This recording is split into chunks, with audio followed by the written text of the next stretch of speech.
अस्सलाम वालेकुम वरहमतुल्लाहि वबरकातुहू। प्रोफेसर शमसुल हसन एक मरतबा फिर आपकी खिदमत में जीन सीरीज़ की एक नई किस्त के साथ हाजिर है। आज जो किस्सा हमारे पास आया है सबसे पहले वो अब्दुल क़य्यूम पाशा साहब की तरफ से आया है, जो कराची की रिहायशी हैं और बकौल इनकी कि मेरी तकरीबन कमोबेश 58-59-60 के करीब उम्र है मेरी। किसी ज़माने में शेरशाह में काम किया करता था, अपना मेरा कारोबार होता था शेरशाह में। तो ये उस ज़माने की बात है जब ये पहले 90 के आगे पीछे जो जिस ज़माने में कराची के हालात लासानी तौर पे बहुत ज़्यादा ख़राब थे, यानी पूरा शहर आग की लपेट में हुआ करता था। तो बहरहाल ये कि उस ज़माने की बात है कि ये फरमाते हैं कि मैं एक मरतबा दुकान बंद करके वापस घर जा रहा था। डिफेंस में इनका उस ज़माने में रहायश थी और ये फरमाते हैं कि प्रोफेसर साहब, जब मैंने आपकी जो सीरीज़ वगैरह के बारे में दोस्तों से सुना, फिर मैंने उनसे वीडियोस देखी, मुझे बहुत अच्छा लगा। ऐसा ही कुछ वाक़या मेरे साथ हुआ जो जिसे कहना चाहिए दुनिया का अनोखा तरीन वाक़या मेरे साथ हुआ। तो कहने लगे कि जब मैं वापस जा रहा था डिफेंस अपने घर की तरफ, तो गुलबई के रास्ते में कहीं कोई मज़ार पड़ता है। गुलबई के पुल के ऊपर जाके इनका कहीं वो गाड़ी का पेट्रोल ख़त्म हो गया। अच्छा, ये जल्दबाजी में निकले क्योंकि देर काफ़ी हो गई थी। बकौल इनके कि मैं जनाबी अपने जो पर्स था ना वो इत्तफाक के बाद ऑफिस में ही, यानी जो शॉप थी मेरी उसके अंदर भूल के आ गया दराज के अंदर। तो गाड़ी वाली कार थी इनकी, वहाँ पुल के ऊपर जाके इनका जब पेट्रोल ख़त्म हुआ, अब ये परेशान, अब ये जेब में हाथ डालने, पैसे बिल्कुल नहीं, कह रहे 4-5-6 रुपये पड़े हुए थे। तो वो फरमाने लगे मैं बहुत ज़्यादा शदीद परेशानी में आ गया और होना चाहिए क्योंकि रात का तकरीबन कुछ नहीं वो कह रहे जनाब कोई 12-12:30 का टाइम था वो जब ये मामला हुआ मेरे साथ। जब मैंने जेब में हाथ डाला तो जेब में पैसे नहीं। गाड़ी का जो फासला था घर का और दुकान का वो बहुत ज़्यादा था, तो और रात का टाइम था और हालत बड़े ख़राब थे। कह रहे जनाब मैं 11-11:30 से लेके 12:30-पौने 1 बजे तक खड़ा रहा वहाँ पर और इंतज़ार कर रहा हूँ। ज़ाहिर है गाड़ी छोड़ के जा नहीं सकता था क्योंकि ज़माने में तीली का रिवाज है, तीली जलाओ आग लगा दो हर एक चीज़ को, ये बड़ा आम सा हुआ करता था मामला। कल मैं बड़ी मुश्किल से इस नेश तक पहुंचा था कि बड़ी मुश्किल से कारोबार को यहाँ तक लेके आया था और मैं किसी भी नुकसान का मुतहम्मिल नहीं हो सकता। चुनांचे मैंने अपनी गाड़ी अकेली वहाँ छोड़ा, मुनासिब नहीं समझी और मैं भी वहीं खड़ा रहा। बहरहाल खड़े खड़े बहुत ज़्यादा मतलब बोर हो गया और मैं परेशान हो गया हद से ज़्यादा। तो मैं दुआ करने लगा दिल्ली दिन में कि या अल्लाह हिसाब किताब नहीं समझ में आ रहा, क्या करूँ मैं तो फंस गया वहाँ बुरी तरह। ना मेरी जेब में धेला है, ना मैं आगे जा सकता हूँ, ना पीछे जा सकता हूँ, गाड़ी का पेट्रोल ख़त्म है। अब कोई तेरी तरफ से कोई मदद हो तो हो, वरना मेरे पास तो कोई सिलसिला नज़र नहीं आ रहा। कहने बस इतना सोच रहा था मैं, सोचते सोचते जनाब अली हुआ ये कि मैं देखा कि सामने से एक साहब आ रहे हैं। अच्छा, साहब के पीछे जो मंज़र था वो मेरे जहन में उस वक्त मैंने ख्याल नहीं किया जिस तरह से वो आ रहे थे। बस वो जब आ रहे थे मैंने गौर किया कि साहब इसी तरफ आ रहे हैं, पता नहीं कौन है ये। अच्छी खासी उम्र के थे, बाबा जी से कहना ही चाहिए। वो बाबा जी जो करीब आए तो शक्ल शुरू से लग रहा था कि वो बलोच थे शायद। कहने कि भी कि बच्चा कैसे खड़ा इधर, कहता बाबा जी बड़ा परेशान हूँ। कह रहे जाओ तुम लोग अपना परेशानी रो रहा, तुमने मुझको परेशान कर दिया, मुझे सोते में जगा दिया मेरे बाबा ने कि जाओ उधर जाओ। और ऐसा यानी गाड़ी का पेट्रोल ख़त्म हो गया और दूसरी बात उसकी जेब में पैसा नहीं है, वो अपना पर्स शॉप में भूल के आ गया अपने। कह रहे इतनी बड़ी जब बातों ने कि मैं हैरान परेशान, शक्ल देखो उनकी यार, ये क्या कह रहे हैं, इनको कैसे पता लग गया। और मेरे रोंगटे खड़े हो गए, लेकिन क्योंकि शक्ल शुरू से बाबा टाइप की चीज़ लग रहे थे तो मैंने वो नहीं किया। मैंने कहा ये कोई बुजुर्ग है, अल्लाह ताला की तरफ से मदद आई मेरे लिए, तो मैं मुतमईन हो गया। कुछ खर्चा तो हो ही नहीं रहा था, तो बस वो मदद जब आई तो मैं खुश हो गया, कुछ थोड़ा सा मुझे और कुछ ढारस हुई। कह रहे लेकिन मसला ये था कि उन्होंने पैसों की गड्डी उनके हाथ में थी, वो उन्होंने मुझे दे दी। मैं हैरान परेशान, इतने सारे पैसे में क्या करूँगा। तो वो जनाब मैंने उसमें से मुश्किल से कल मुझे अंदाज़ा ऐसा हुआ जैसे 20-25 हज़ार रुपये लाजमी होंगे वो अंदाज़न। तो मुझे सिर्फ 300 रुपये मैंने उसमें से निकाले अंदाजे से। अच्छा, मैं जब पैसे निकालने लगा तो गाड़ी में रखे बाकी पैसे, तो मैंने सोचा बाबा इस वक्त तो मतलब ये कि पेट्रोल कहाँ से लाऊं, मेरे पास गाड़ी भी नहीं है और ये गाड़ी है जो मेरी पेट्रोल ख़त्म हो गया है, अब गाड़ी का दूर दूर तक आसरा नहीं है। तो वो कहने लगे जाओ रे तुम डब्बा शब्बा निकालो, पेट्रोल का बोतल में होता है जिसके अंदर लेके आते हो, गाड़ी अभी आता है, तुम फिक्र नहीं करो। मैं बड़ा परेशान कि यार इतने मतलब ठोस लहजे में उन्होंने कहा कि मैं समझ में नहीं आया कुछ। कहने बस जनाब मैंने बमुश्किल तमाम 10-15 सेकंड भी नहीं लगे होंगे, मैंने वो गाड़ी का दरवाज़ा खोला, पैसे रखे, डब्बा निकाला, पलटा हूँ तो गाड़ी एक बराबर में बाबा जी के साथ सुजुकी खड़ी हुई थी। मैंने तो मतलब कि मुझे पसीने आ गए, ये क्या होंगी, गाड़ी की आवाज़ तक नहीं आई। यार ना इतने सन्नाटे में इतनी गाड़ी की आवाज़ बहुत शदीद होती है। कहने मुझे गाड़ी की कोई आवाज़ नहीं आई, ना गाड़ी की आवाज़ आई ना किसी और की आवाज़ है। देखा तो गाड़ी खड़ी हुई है। तो बाबा जी कहने कि जाओ बेटे तुम इसको लेके जाओ, तो पेट्रोल वेट्रोल दिलवाओ, इसको उधर छोड़ दो पेट्रोल पंप पे। कहने मैं जनाब बड़ा खुश हुआ। अच्छा इन तमाम मामला पे उस वक्त क्योंकि टेंशन में था तो इसलिए बहुत ज़्यादा गौर व फिक्र नहीं की थी मैंने, लेकिन मैं परेशान मैं हो भी रहा था कि यार ये क्या हो रहा है, मेरे साथ तो कभी ऐसा हुआ नहीं, और ये बाबा जी कौन है, क्या है क्या नहीं। मैं उठा और जनाब मेरी मैंने पैसे जो 200-300 रुपये निकाले जेब में रख के डब्बा लिया, गाड़ी में बैठा। कल मैं गाड़ी में बैठा ही हूँ, मैं सही तरह एक तरह से बैठने में भी, बैठने की पोजीशन में भी नहीं आया था कि अचानक मुझे ऐसा लगा जैसे सामने बिल्कुल पेट्रोल पंप आ गया, यानी लम्हों में। कह रहे मुझे यकीन नहीं आ रहा, मैं कह रही ये क्या है, मैं तो अभी बैठा भी नहीं सही तरीके से, जबकि वहाँ गुलबई के पेट्रोल यानी कुर्ब जवार में दूर दूर तक कोई पेट्रोल पंप नहीं है। कहने में इसी तरह बैठा हूँ और देखा पलट के, तो कहने जनाब ये आपका पेट्रोल पंप आ गया, जाए पेट्रोल ले लीजिए अपना, मुझे इजाज़त दे। उनसे इजाज़त लेके कयूम साहब से वो तो जनाब चले गए, और जनाब कयूम साहब वो डब्बा लेके पेट्रोल पंप पे गए, उन्होंने पेट्रोल लिया। वो 300 रुपये का पेट्रोल उस ज़माने में बहुत ज़्यादा आया करता था, आजकल तो सब महंगाई का तूफान है, 300 बहुत बड़ी रकम थी उस ज़माने में। बहरहाल वो पेट्रोल लिया गाड़ी के लिए, और ये पलटे और खड़े हुए इंतज़ार कर रहे हैं कि यार अब तो जाने का मसला, पहले तो चलो गाड़ी का मसला हल कर दिया बाबा जी ने, अब क्या होगा। कहने भी मैं सोच ही रहा था तो बराबर में एक बंदे ने मेरे कंधे पे हाथ रखा। कहने किधर आप लोगों को किधर जाना है क्या। कहता हाँ यार वो मुझे फलानी जगह ना मेरी गाड़ी ना गुलबई के पुल पे पेट्रोल ख़त्म हो गया है, तो मुझे वहाँ जाना है। कहला आओ ना तुम लोग को छोड़ दूँगा, इधर आओ। अच्छा वो इलाका क्योंकि सारी कम्युनिटी कमोबेश बलोचों की है। कहने मैंने उनकी तरफ देखा, बराबर उनकी गाड़ी खड़ी, जबकि थोड़ी देर पहले गाड़ी नहीं थी वहाँ पर, सुजुकी खड़ी थी वहाँ भी वो। कहने मैं फ़ौरन उनके साथ बैठने की बस जैसे कहते बैठा हूँ और सीधा हो गया। जब सीधा मैंने बाहर की तरफ विंड स्क्रीन पर नज़र डाली, देखा जनाब सामने मेरी गाड़ी खड़ी हुई है। कहने मेरा औसान ख़त्म हो गया, मुझे ये क्या है, ये क्या चक्कर है, मतलब जहन काम नहीं कर रहा, वहाँ मैं परेशान हो गया कुछ। कहने मैंने फटाफट बोला पेट्रोल डाला गाड़ी में, उसका शुक्रिया अदा किया बंदे का, चला गया बंदा, गाड़ी में पेट्रोल डाला, गाड़ी पकड़ी, क्योंकि रात तो मेरी काली हो ही गई थी, तकरीबन 2 बजे का टाइम था वो। कहने मैं वहाँ से निकला हूँ और मेरे जहन में आया कि वो जब बाबा जी ने मुझे वहाँ से रुखसत किया था तो उन्होंने फरमाया था कि देखो अरे जवान, ये तुम लोग के ऊपर मैं कर्ज वर्ज नहीं है, ये तुमको दे रहा हूँ ऐसे ही, ठीक है ना, ये कर्ज है, अगर तुम दे सका तो ठीक है, आओ वो फलाना डब्बा है ना, मज़ार देखा सामने, मज़ार के डब्बे में डाल देना, और अगर डाल सकता डाल देना, नहीं डले नहीं हो पैसा छोड़ो, कोई बात नहीं, हमने आपको दे दिया। कहने में बड़ा मुतासिर हुआ, मुझे यकीन नहीं आ रहा। तो क्योंकि उन्होंने मेरे साथ बहुत अच्छा किया था, तो मैंने यही सोचा कि चलो अभी और इसी वक्त इनके एहसान को चुका दो। वहाँ से निकला हूँ और जनाब में ये खारदर की तरफ मेरा एक दोस्त है, उससे कुछ पैसे मुझे वापस लेने थे। वो मैंने पैसे लिए उससे, वो पैसे लेके रात को वापस आया उसी वक्त, और उस पैसों में मिला के जो उनकी बाबा जी ने मुझे दिए थे उनमें डाल के वापस मैं सीधा मज़ार पे गया। अच्छा जाते वक्त उन्होंने ये मसूब ने फरमाया था बाबा जी ने कि जाओ अपना काम करो, अभी इधर नहीं आना। पैसे वहाँ से लेके अपने दोस्त से मैं वापस वहाँ गया बाजार पे, तो देखा डब्बे के बिल्कुल जहाँ पर वो पेटी थी ना जिसमें पैसे डालते हैं, उन्होंने कहा था इस पेटी में डाल देना अगर हो तो, वरना कोई मसला नहीं।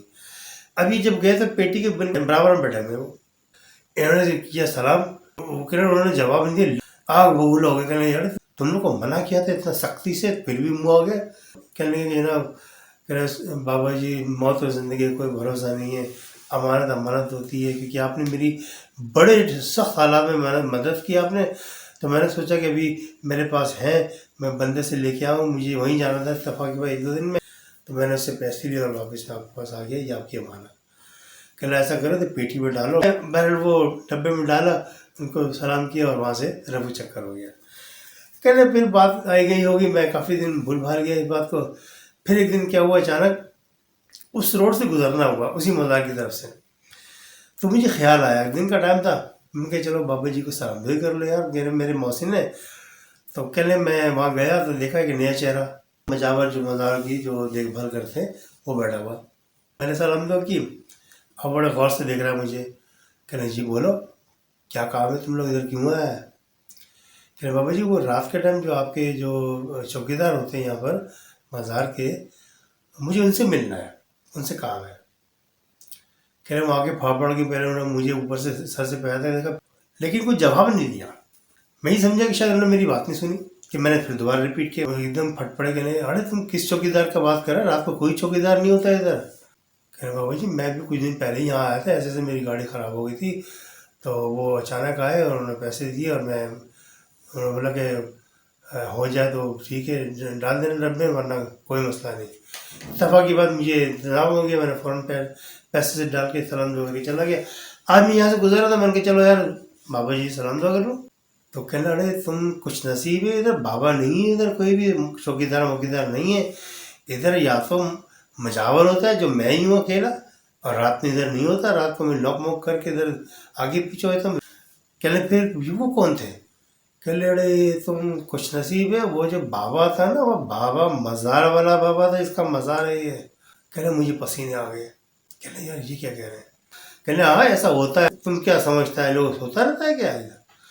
अबे ये दुनिया के काफ़ी मामला के जितने परेशान लोग होते हैं उनको इनकी मदद करता है ये। तुम्हारी भी मदद कर दी, जाओ रे काम करो, इधर सलाम दुआ दूर से किया करो, दुआ शुआ मांगा करो, जाया करो इधर से, मिलने का चक्कर छोड़ो। कहले मैं जनाब अली उनसे सलाम दो करके वहाँ से आ गया। मैं सोचता जा रहा हूँ पूरे रास्ते की, यार आजकल के दौर में ऐसा होता है, अगर मैं किसी को बताऊंगा तो कोई यकीन नहीं करेगा मेरी बात पे। कह रहे मैं खुदा की कसम खा के कहता हूँ ये सच्चा वाक़या मेरे साथ ये रोनमा हुआ है, और जिस तरह मैंने बयान किया उसके हिसाब से। कह लें कि मैं एक दो दोस्तों से जिक्र किया तो मुस्कुरा के ऐसे उड़ा दी उन्होंने कि जैसे मेरी दिमागी सेहत पर उनको शक हो। तो मैं पिछले दिनों एक दोस्त ने मुझे जिक्र किया कि ऐसे ऐसे वो जिन सीरीज़ पर प्रोफेसर साहब के आते हैं, जो लोग अपने वाक़यात होते हैं, आप बीती होती हैं, वो भेजते हैं। तो अगर कोई हो तो कह रहा है मेरे पास है ना, मेरे भाई मेरा अपना वाक़या है ऐसे ऐसे। तो मैंने सोचा आपको गोशगुजार करूँ। और जनाब इसके साथ ही अब्दुल क़य्यूम साहब के वाक़े के साथ ही एक और वाक़या मेरे पास आया है हसन अली साहब का। हसन अली साहब फरमाते कि मैं एक हॉस्टल का वाक़या जो मुझे एक दोस्त ने सुनाया था। तो जनाब वो दो दोस्त थे, एक जो दोस्त थे इनको बड़ा शौक़ था नए नए मोबाइल्स लेने का। आतिफ़ नाम था इनका, अलगर्जी के आतिफ़ साहब भी वो रात को वो अपना मोबाइल निकाला जो नया लिया था उन्होंने, उसके फीचर समझने लगे थे। और इसी दरमियान में उनके जो दोस्त थे वो एक दिन की छुट्टी पे अपने घर गए थे या किसी काम से गए थे। तो बहरहाल वो अकेले थे और शहर का हॉस्टल था, कोई ऐसी कोई बात नहीं थी, और उसको मोबाइल में मुसलसल लगा हुआ था उसको समझने में। कैमरे से वो जब भी कोई तस्वीर बनाने की कोशिश करे तस्वीरें ना बने। ये बड़े परेशान कि यार तस्वीर क्यों नहीं बन रही है। तो अब मुख्तलिफ़ जगहों की ये मुख्तलिफ़ ज़ावियों से अपनी तस्वीर ली उन्होंने, सेल्फ़ी वगैरह लेने की कोशिश की, मतलब किसी भी तरह तस्वीरें नहीं आ रही। अच्छा इसी परेशानी के आलम में मोबाइल साइड में रखा, नींद आ रही थी, सो गए। अब जैसे सुबह उठे तो सबसे पहली फुर्सत में इंसान देखता है कि यार वक्त क्या हो रहा है, और किसी का मैसेज भी नहीं आया, किसी का फ़ोन तो नहीं आया। जैसे उन्होंने उठाया तो वो कैमरे का रिजल्ट सामने, ऐसे लग रहा था जैसे सोते में उनकी किसी ने तस्वीर ली हो, और वाज़ेह नज़र आ रहा था उसके, उनके हाथ पैर सारे जो से वो नज़र आ रहे थे। अब इनकी समझ में ना आया, पहले क्योंकि नींद से उठे थे उस वक्त, तो पहले थोड़ा दिमाग को ठंडा किया उन्होंने। तो थोड़ी देर के बाद वो थोड़ा सा जब नॉर्मल हुए तो फिर गौर से देखा तस्वीर। कहना यार ये क्या बात है, रात को तो मैं इतनी देर से लगा हुआ था और मुसलसल चक्कर में था कि इसकी कोई रिज़ल्ट नज़र आया चाहिए, उसका कोई रिज़ल्ट नहीं था। अब यानी तस्वीर ली तो ली किसने? कमरा अंदर से बंद, कुंडी लगी हुई, लॉक हुआ है। कहने मेरी समझ से बाहर आता यार बंद कमरे में मेरी तस्वीर ली तो ली किसने? ये क्या चक्कर है, ये क्या मामला है? अब उस टेंशन में मैं मतलब बस वो जो मसरूफियत थी मेरी दिन भर की उसमें लगा भी रहा और सोचता भी, लेकिन फिर आखिरकार मैंने कहा जब मिट डाले यार, दफ़ा करो, जो होना था हो गया, फिर कोई ना कोई वजह होगी। ये सोच के उन्होंने, जब इंसान थक हार जाता है ना किसी चीज़ से सोच सोच के, तो उस पर यही कहता है कि छोड़ो यार मिट्टी डालो, दफ़ा करो। उसने भी यही किया। कह रहे हसन अली साहब ने जब ये किया तो उनके दोस्त की कॉल आ गई। वो रात को जो फीचर देख रहे थे, कॉल जब आई तो फिर वो वीडियो कॉल आई। अब वीडियो कॉल में जो उनसे काफ़ी देर से बातें कर रहे थे, हंस हंस के एक दूसरे की शक्लें देते थे, तो उसकी जो दोस्त है वो जो दूसरी तरफ से वो सेकंड दूसरे एंड पे वो कहने लगे तुम्हारे साथ कौन कौन होता है, मतलब यहाँ पर। कहने यार मैं होता हूँ, मेरा एक दोस्त होता है बस, और कोई भी नहीं है। तो थोड़ी देर बातें करते करते उसने कहा कि यार ये जो पीछे से आपके गुजरा है आपका रूममेट यही है। कहने कहाँ पर देखा आपने? कहने भी आपके पीछे से गुजरा है। कहने कुछ खा रहे थे वो, एक लम्हे को खड़े हुए, हमारी एक दूसरे की निगाह मिली है, यानी उन साहब की मुझसे मेरी उनसे, बस उन्होंने देखा मुझे एकदम आगे चले गए। कह रहे अच्छा उसकी आदत कुछ ना, थोड़ा सा वो चुलबुला टाइप का था, यानी छेड़छाड़ ये वो हंसी मजाक शुरू से बचपन से, तो इसलिए लोग कम यकीन करते थे। अब जितने सीरियस होकर उन्होंने जब कहा कि भी ऐसे वो कि भी तुम्हारा दोस्त है, पूछा तो मैं कहा यार ये ऐसी मजाक कर रहा है मुझे डराने के लिए। कह रहे भाई यार छोड़ना है, क्यों डराने की बातें कर रहे हो तुम? ये कह के मैंने टाल दिया। तो अपने फिर गपशप में लग गई अपनी दूसरी। तो मैंने थोड़ी देर बातचीत करने के बाद जब कॉल ख़त्म हो गई तो अपने मसरूफियात में, वो अपनी मसरूफियात में। कह रहे अभी कोई 15-20 दिन गुजरे थे मुश्किल से, इनकी दोबारा कॉल आ गई। अब जब दोबारा कॉल इनकी आई तो उन्होंने काफ़ी देर गपशप करने के बाद, ये जैसे होता है ना इंसान बेड पर बैठे बैठे थक जाता है, इंसान ज़रा टेक लगा लेता है तकिए से, तो इस पोजीशन में बैठे हुए वीडियो कॉल में मसरूफ थे। तो उस बंदे ने पूछा, कह रहे यार ये जो आपके बैक साइड में बैठे साहब, यही है वो सलीम भाई जिनकी आप बात करते हैं, आप एक क्लास फेलो है? कह रहे नहीं यार वो तो है नहीं यहाँ पर आज, मतलब लास्ट टाइम में भी, तो कह रहे लास्ट टाइम में भी नहीं थे, अकेले थे आप? कह रहे हाँ मैं लास्ट टाइम अकेला था। कह रहे अब भी अकेले आप? कह रहे हाँ। कह रहे यार मैंने अभी अभी आपके बैक साइड में एक बंदा बैठा हुआ देखा, कोई चीज़ खा रहा था वो बैठा हुआ। यानी जो भी साहब थे वो जो देखते थे जिनको, वो खाते पीते ही नजर आते थे आमतौर पर, गालिब खद्दू टाइप के शायद वो थे, जिन भूत जो भी थे। तो वो जनाब मेरी कहना यार मुझे क्यों डराने वाली बातें करता था वो। कहना यार नहीं मजाक के अलावा तुम नहीं मानो तो कोई बात नहीं। कह रही यार इस तरह थोड़ी बात आई गई हो गई। अब वो जब फ़ोन कॉल कट गई उसके बाद काफ़ी देर सोचता रहा कि यार ये ठीक है जोली है मजाक करता है, लेकिन ये इस तरह 2 दफ़ा से मुझे, या तो ये मुझे डराने की कोशिश कर रहा है, या मजाक कर रहा है, या बस ऐसे ही है, या हो सकता है इसको कुछ वहम हुआ हो। लेकिन जब नेक्स्ट टाइम में जब कॉल आई तो इत्तेफाक की बात है वो जो उनके साथी थे रूममेट वो मौजूद थे। उनके जो जुल्फ़े थी बिल्कुल प्लेन, यानी जो नॉर्मल जुल्फ़े होती हैं बाल, तो वैसे बनाए हुए थे उन्होंने। तो अब ये जब इनसे बातचीत हुई तो ये बीच में वो भी आ गए, जैसे साइड में बैठे ये आगे इनके जो दोस्त थे रूममेट बराबर में बैठे, तो उन्होंने उसकी शक्ल भी देखी। कह रहे ये कौन है? कह रहे यार तारुफ करवाया। कह रहे यार ये मेरे दोस्त है ना सलीम भाई, यही है जिनकी मैं बात कर रहा था, गायबन तारुफ तो मैंने आपसे करवाया हुआ, आज बिल मुशाफा देख भी लो भाई। मुलाकात से सलाम दुआ की, हाय हाय कर दी। आपस में सलाम दुआ का जब मामला हो गया तो उन्होंने जो सवाल किया उनके दोस्त ने जो जो कॉल पे थे, कहने लगे कि यार आप लोग कितने दोस्त हैं इस कमरे में टोटल? कह दो। यक जुबान हो गई सलीम साहब और ये दोनों एक साथ बोले भी 2 टोटल हम लोग हैं। तो उसको बड़ी हैरत हुई। कहने यार आपको यकीन है आप टोटल 2 ही हैं, आपके कमरे में कोई नहीं होता जब आप कॉल करते हैं? कहने नहीं कोई भी नहीं होता। कहने फिर वो तीसरा बंदा कौन है, इसकी लंबे लंबे जुल्फे हैं, घुंघराले बाल, उसके लंबे लंबे बाल? कहने यार तुमने किसको देख लिया, कब देख लिया? तो बताया कि आपको याद है जब मैंने फर्स्ट टाइम कहा था आपसे कि भैया पीछे कौन साहब थे जो यहाँ गुजरे थे भी यहाँ से कुछ पीते हुए या खाते हुए, तो आपने कहा कि यार नहीं आप, मैं तो अकेला यहाँ पर इग्नोर कर दिया था आपने मुझे, मैंने भी जोर नहीं दिया। तो सेकंड टाइम में जब मैंने देखा तो वो पीछे आपके बैठ गए थे आगे, आप बेड पे लेटे और बैठी पोजीशन में थे तो पीछे आके बैठ गए थे। तो मैंने उनको बाकायदा काफ़ी देर बैठे हुए देखा था। मैंने जब आपसे पूछा कि ये कौन है, कहें कौन, कहें ये पीछे बैठे हुए आपके, तो आपने उड़ के देखा नहीं यार क्यों मजाक कर रहे हो, क्यों मतलब मुझे डराने की कोशिश कर रहे हो? तो कहने उस दिन भी मैंने उसी बंदे को देखा, मतलब मेरी समझ से बात है कि आपको नज़र नहीं आया जबकि मुझे नज़र आ रहा है। ये कहने मैं काफ़ी मतलब शशोपंज में पड़ गया। तो कहने यार ये मतलब जी अपने सलीम से कहा गया सलीम भाई हमारे यहाँ हमारे कमरे में। कहने यार अच्छा खामोश हुआ, फिर बात करेंगे सर, टाल टूल दिया सलीम ने। तो बहरहाल उनकी जब फ़ोन कॉल ख़त्म हो गई, कहने यार चलो बाहर घूमने चलते हैं। ये बाहर गए, होटल वोटल पे गए, बचावे भी। कहने यार उस वक्त मैंने इसलिए बात करना मुनासिब नहीं समझी कि हमारे कमरे में बाकी कुछ है, लेकिन कोई शरारती मामला नहीं है, कोई जिन वगैरह है, जिन ज़्यादा है या जो भी है, लेकिन उम्र में वो हमारी ही उम्र का बंदा है। 18, 20, 22 साल की उम्र में होते हैं आमतौर पे इंटरमीडिएट के स्टूडेंट, कह लें वो भी कम बेश इसी उम्र का होगा। तो क्योंकि वो हमें कोई नुकसान नहीं पहुंचा रहा, ना हम उससे कोई ताल्लुक़ है हमारा। अब ज़ाहिर हो ही गया उसकी बात से, आपके दोस्त की बात से कि जनाब ऐसे ऐसे मैंने तीनों मतलब आपको तंबीह भी की, बताया भी कि जनाब पीछे आपके कोई देखा है मैंने और आपने मजाक में टाल दिया।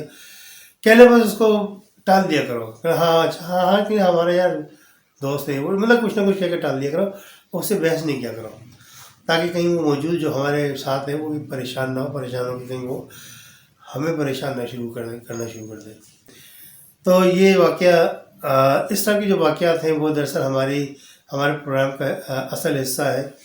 और जो हमारे जो भी अहबाब हैं, हमारे व्यूवर्स हैं, उनसे दरख्वास्त करता हूँ कि अपने वाक़यात को बज़रिए मेल आप लाजमी में ईमेल भेजिए। और जनाब मेरी ख़ास तौर पे जो नए आने वाले अहबाब हैं हमारे, सब्सक्राइब कर लीजिए और बेल आइकन के बटन को दबा दीजिए, ताकि जो भी नए आने वाली वीडियो सबसे पहले आपके पास उसका नोटिफिकेशन पहुंचा करें। इसके साथ ही प्रोफेसर शम्सुल हसन को इजाज़त दीजिए। अस्सलाम वालेकुम।